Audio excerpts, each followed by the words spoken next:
mo matatakas at Lena kahit saan ka magpunta! Papatayin ko kayong dalawa, Lena! Lena! Hindi mo matatakasan, Lena! Hindi ka makakapagtasan sa'yo, Lena!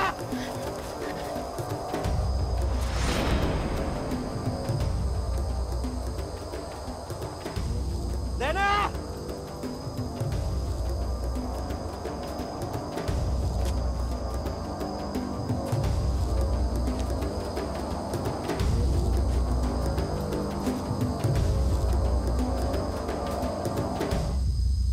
Oh, paano Ben? Naguta ka pa sa akin, ha? Teka nga lang, nakakapanibago yata. Ang swerte mo yata ngayong araw na to. Diba? Ganun talaga, pare. Panapanood lang yan. Saan ibayad? Tagal naman. Kaya pala sige swerte to, eh. Nandyan yung misis mo, eh, oh. Mal! Mal, diyan ka pala eh. Kaya dito. Mare. Alam niyo, dito talaga ako swerte eh. Jackpot, di ba? Kiss mo, Mal! Kiss mo! Naks na Panalo, di ba? Anip! Kayo talaga, masyado yung kinukonsinti yung mahal ko. Kaya nalululong sa sugal eh. Ano naman? Nilibang lang kami, kumare. Ikaw naman, dito ka pa na Nermon eh. Umuwi ka na. Sinuswerte na, mamalasin ka. O, nanako. Sige na. Ingat, kumare. Okay mo? Game. Swerte tayo niyang paano. Alam mo, baguhin natin yung pusta natin. Para mas exciting. Di ba? Sige, ano ba yan? Sige, mga pare. Sige, babae. Okay. Hindi kaya natin gawing tal. May utang ka naman sa aking 50,000, di ba? Burayin na natin yun. Magdadagdag pa ako. Yun. Ng isang tricycle. Wow. Kaya natin. O ano, Tisoy? Kaya ka na. Di ba siswerte ka naman ngayon? Wala akong ganyan karami pamusta eh. Pwede pa yan. Sige, 50 ako ngayong bari-bari. Di mo na lang pusta yung asawa mo. Nagagong ka lang. Panulan, pare. Relax. Teka. Easy lang, pare. Easy lang, okay? Bibiro lang naman ako, Chong. Yung init ng ulo mo. Upo ka. Pare, kulit lang naman yung utak mo ngayon. Joke lang. Swerte tayo. Yun na. Yun na. Subukan na natin yung swerte mo ngayon, Tisoy. Di ba swerte ka ngayon? Sige na, Tisoy. Ang ganda ng baraan natin, no? Sunod-sunod ang panalo. Ano? Sige. Ano? Game ka ba? Game. Sige. Yan! Tara! May pambiyahe na tayo, pare. Swerte eh.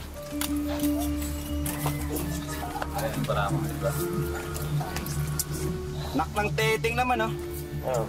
Kung mapapasubo ako dito, ah. Oh. Pare, Ano pare? Best way to? Sige, easy. Basa na ng bara. makakabiyahe na tayo, pare. Straight flush, pare. Huwag mo magalaw-galaw sa mga! Pare! Papatayin kitang hayop ka. Subukan mo lang! Wala nang bawi yan, di ba? Tama ka na, pare. Kunin ko lang yung premyo ko. Tama na yan.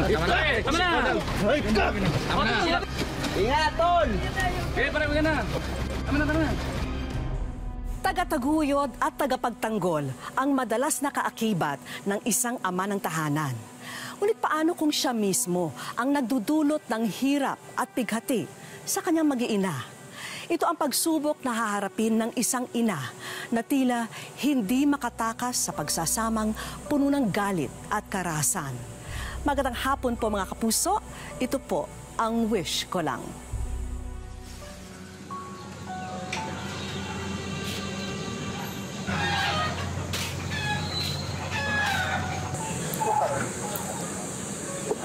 Uy, kumari. Ah, kumpake.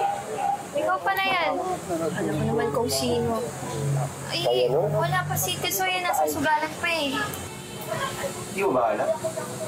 Natalo siya sa sugal namin kanina eh. Ano pa nga babago? Kinasangla na nga ata namin lahat ng gamit namin eh. Para makabayad lang ng utang. Ano ba dinaya niya ngayon? Ikaw, Paano naman? May magandang hero yan. Hindi, kumare. Seryoso talaga ako. Gusto mo malaman, itanongin mo siya. Gustahan tayo. Ano talaga ako? Alam mo naman na magkaibigan kami ni Kumare, di ba? Alam ko. Kaya lang yun, di ba? Ano ba? Bitawan mo ako! Bitawan mo ako!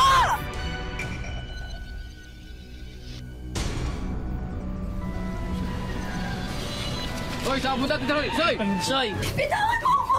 Bitawan mo ako! Nasasaktan ako, Dula! Maingay! Bitawan mo ako! Hayop ka!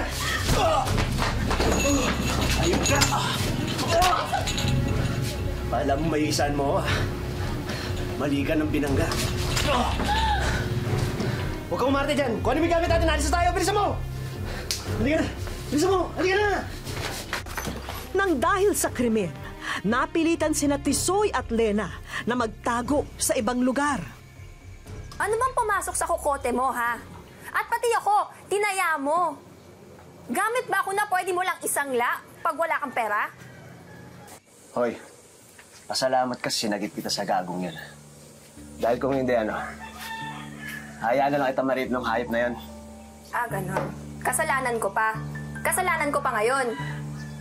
Ang sabihin mo, kung hindi ka babala-balandra dyan, hindi ka sana binabastos. Baka nakakalimutan mo. Ikaw ang una ng bastos sa akin. Kaya tayo nagpakasal dahil pinagsamantalahan mo ko. Tapos ngayon, itataya mo pa ako sa sugal. Ay, gusto mo ba? Ha? Sasaktan ako, Tesoy! Siguro, nagsisisi kang dumating ako, no? Gusto mo rin si kumpare, ha? Ha? Ito, tandaan mo, ha? Aakin ka lang. Ipasok mo yun sa kukote mo. Lahat na sasabihin ko, gagawin mo.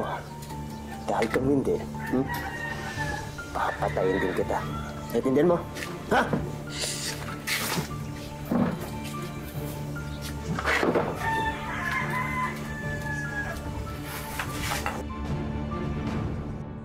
Dasal ng mga kaibigan at pamilya na mamulat na si Lena sa paulit-ulit na pananakit ng kanyang asawa.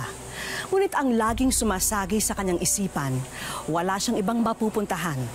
Hanggang kailan nga kaya maiinda ni Lena ang impyernong kanyang napasukan?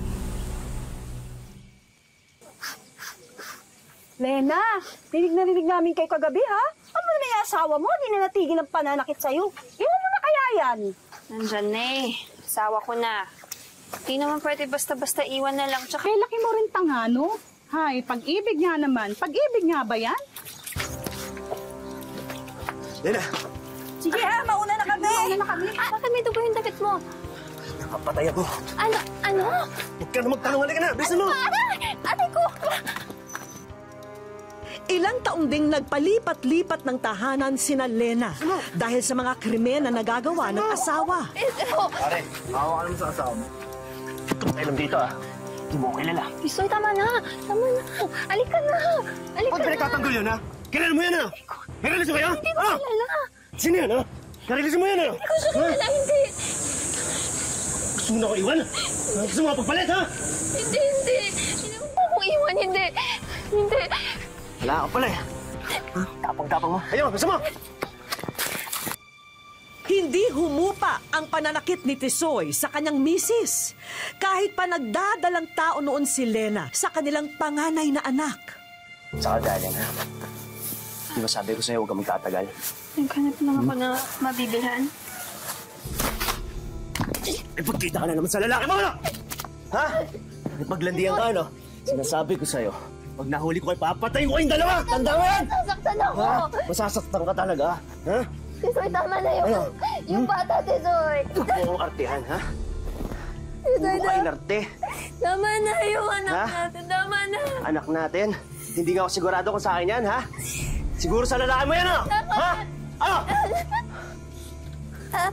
Tama lang sa'yo yan para magtanda ka.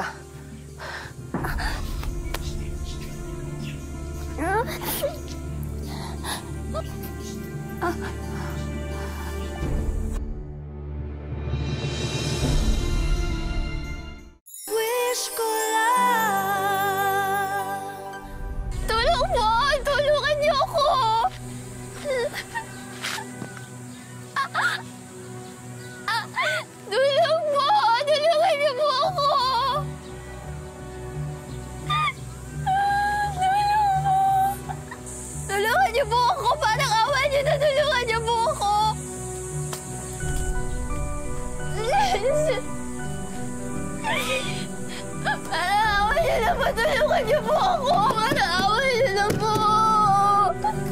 Lena, ano nangyari sa'yo? Tulungan niyo ako! Tulungan niyo! Sige, mamasok ka. Diyos ko naman, Lena. Iwan mo na yung asawa mo. Anong hinihintay mo? Pati yung anak mo mapatay niya? Ay, naku. Hindi ko kaya eh. Kung ikaw mismo mapatay niya, gusto mo ba yun? Tingnan mo nga ngayon. Diyos ko, halos maubusan ka na ng dugo.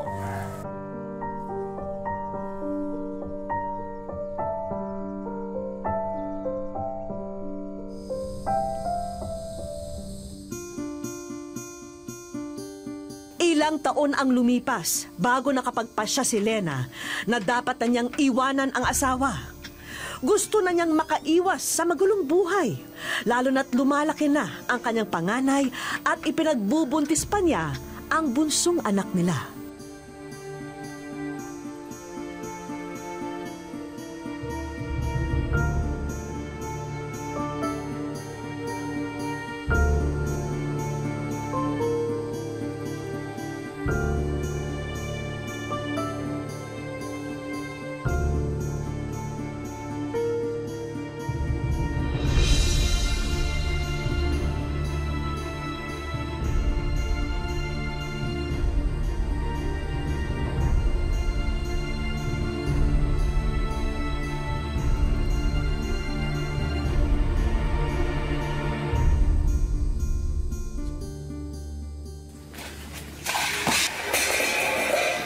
Ano yan?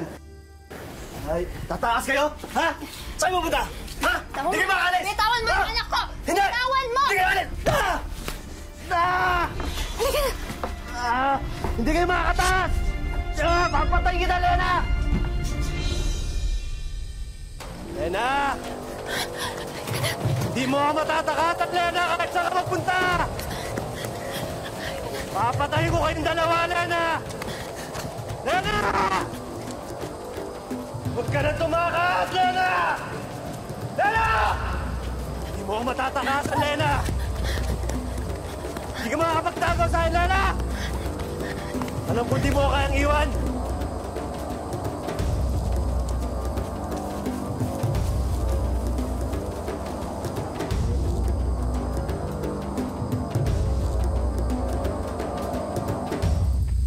Hindi mo ako matatakasan, Lena!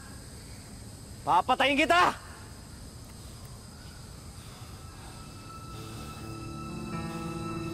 Lena!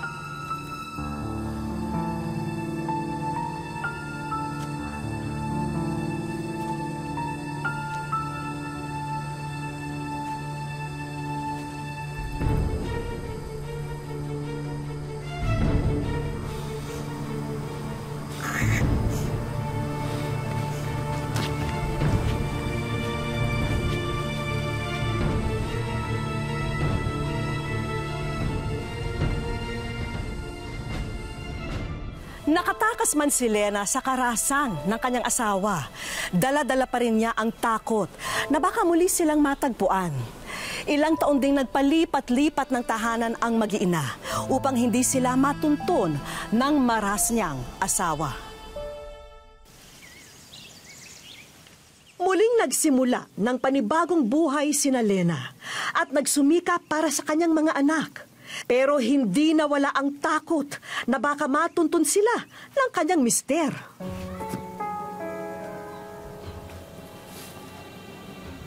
Sino yan? Hoy! Ano ginagawa mo? Magdadako ka, no? Hoy! Saan ka punta? Hoy!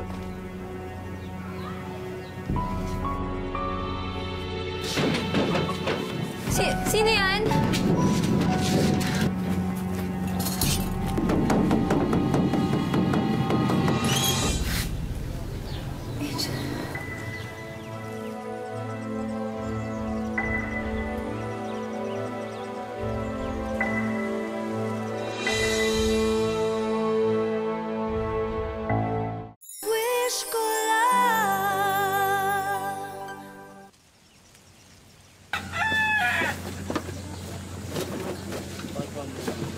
Mga madam, mga ate! May bago akong mga stock na dala para sa inyo. Tingnan nyo itong mga damit. Magaganda yung tela. Maganda yung kulay. Nako, imported yan. Okay yan, maganda yan. Oh, bagay ito sa'yo, ate. Tingnan mo yung kulay. Oh.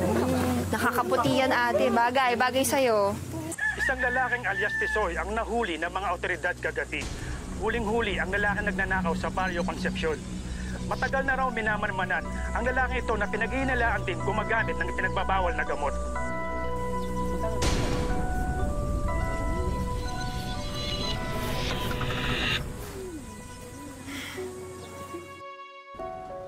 Dalawang dekada na ang lumipas nang tuluyang makalaya si Lena at kanyang mga anak sa mapang-abusong padre de pamilya. Dumanas daw siya ng matinding hirap noon. Hindi raw kasi gawain ng matinong tao ang mga pinagkakaabalahan ng dating mister. Wala na akong kwenta sa kanya. Hindi na niya ako binibigyan ng respeto, wala na siyang pagmamahal. Kasi nung nagkasakit na ako noon, itinapon nga niya ako, binuhat na niya ako. Imbis na ipagamot niya ako ang nagdala sa akin sa gamutan, kapatid ko. Sinisipa pa niya ako, sabi niya sa akin na may sakit, wala akong pakalam sa'yo, bahala ka na sa buhay mo. Kailangan ko nang tumakas, kailangan ko na makawala sa buhay na paghihirap ko na yun. Papatayin niya ako talaga. Papatayin na ako, hinahanap na niya ako Humina raw noon ang pananampalataya ni Lena. Pakiramdam niya raw kasi ay hindi siya sinaklolohan nung mga panahong balot na balot ng takot ang kanyang puso at isipan. Dumating ako sa puntong ganun. Pinabayaan ako ng Diyos. Ang Diyos hindi niya ako inalagaan, hindi niya ako inintindi. Bakit hindi niya ako kayang unawain?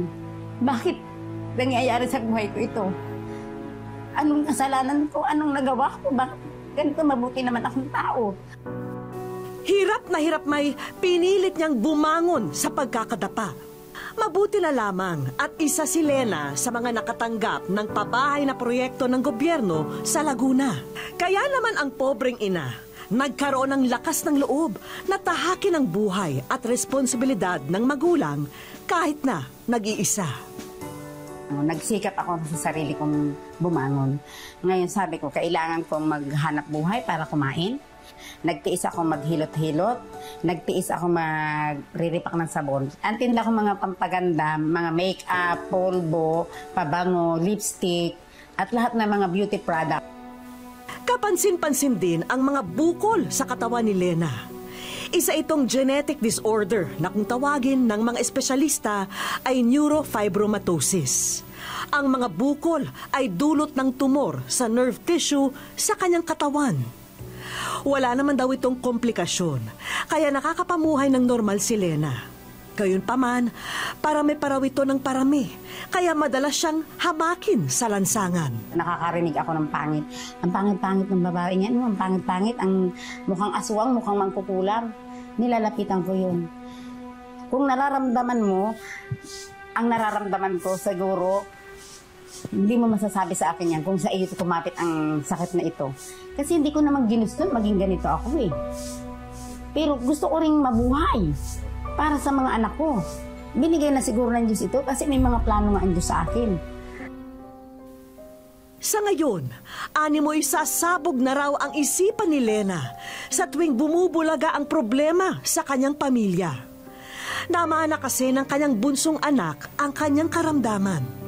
Bukod dito ay marami pang idinadaing na masakit sa katawan ang anak. Hindi na nga raw niya alam kung saan kukunin ang gagamiting panggastos sa dami ng bayarin. Walang makarinig sa dasal ko, sabi kong gano'n.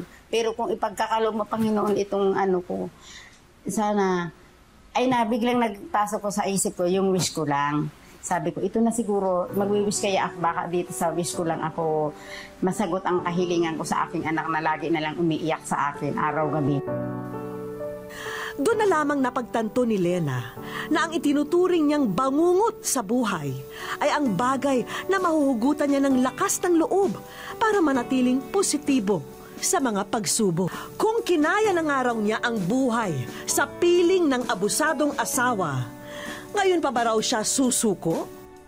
Kahit ikaw ay nag-iisa, kaya mong itaguyod. Yung iba kasi nasuko na sa buhay. Kailangan tanggapin nila sa kanilang sarili na kaya nilang buhayin ang kanilang mga anak. Kahit ilan pa ito, matuto lang sila maghanap buhay. Ang buhay ko noon, sadyang talagang bangungot. matagal na pagkakatulog. Sabi ko nga, sa matagal kong pagkakatulog, ngayon lang ako nagising. Sa aming pagbabalik,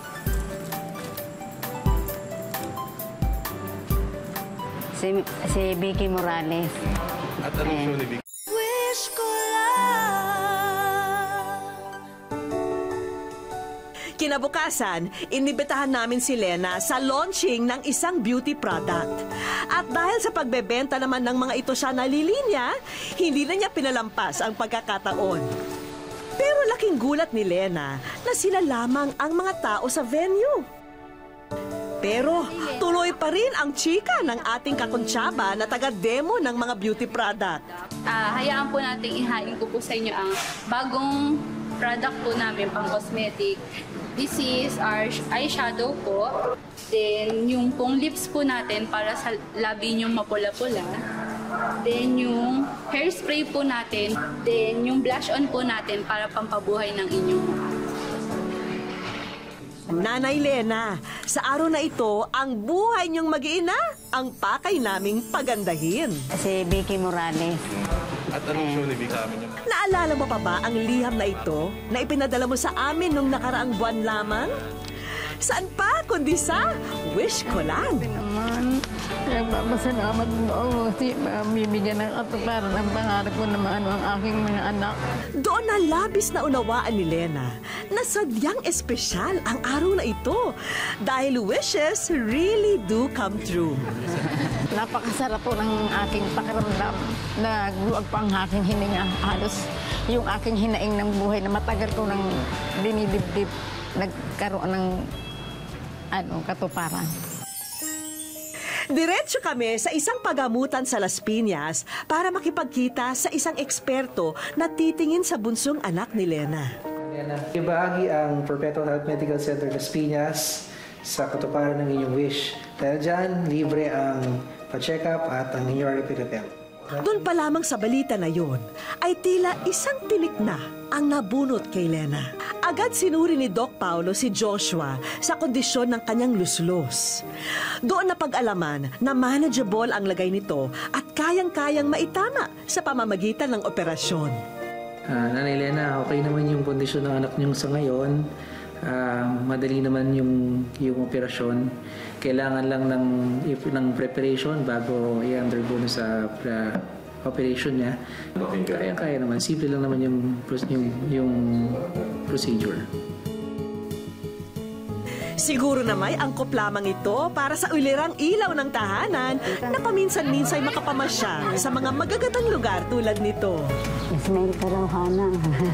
Pero ang totoo, kaya kami pumunta rito ay para sa pangalawang buhos ng sorpresa para kina Lena. Ayon sa aming isinagawang background check, malapit sa isang paaralan ang bahay ni Lena. Kaya anong pinakamainam na regalo sa business-minded nating bida, kundi tindahan ng sari-saring mga school supplies. At para relax habang nagnenegosyo, bagong LED TV na rin ang aming isinama sa mga sorpresa. Sa panaginip po, hindi ko inasahan na darating itong araw na to na ako ay mabibigyan ng napakalaking tulong para sa amin. Hindi raw pala talaga siya tinalikuran ng Diyos. Bagkus ay sinubukan lamang ang tatag ng kanyang pananampalataya. Nariyan din ang additional financial assistance na magsisilbing ayuda para naman masiguradong walang kalugi-lugi ang papasukin mong negosyo. Maraming salamat po. Napakalaking kasiyahan po sa akin itong naibigay sa akin. Ito po yung napakalaking bahagi ng buhay ko na hanggang kamatayan dadalhin ko po ito para maiiwan ko sa aking mga anak. Sila ang magpapalago. At dahil patapos na sa high school si Joshua, hindi mo na rin po problemahin ang mga gastusin pagtungtong niya sa kolehiyo. Knowledge na niya. Maraming salamat po. Thank you po. Aba teka, bukod pala sa libreng bakasyon, ay may engranding papiging pa ang water park kina Lena.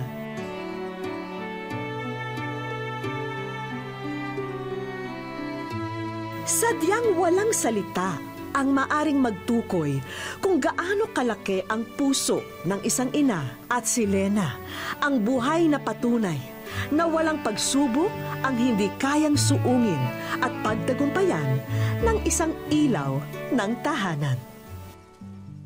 Naway maging inspirasyon ang kwento ni Lena sa mga kababaihang nakakaranas ng pananakit sa sarili nilang tahanan.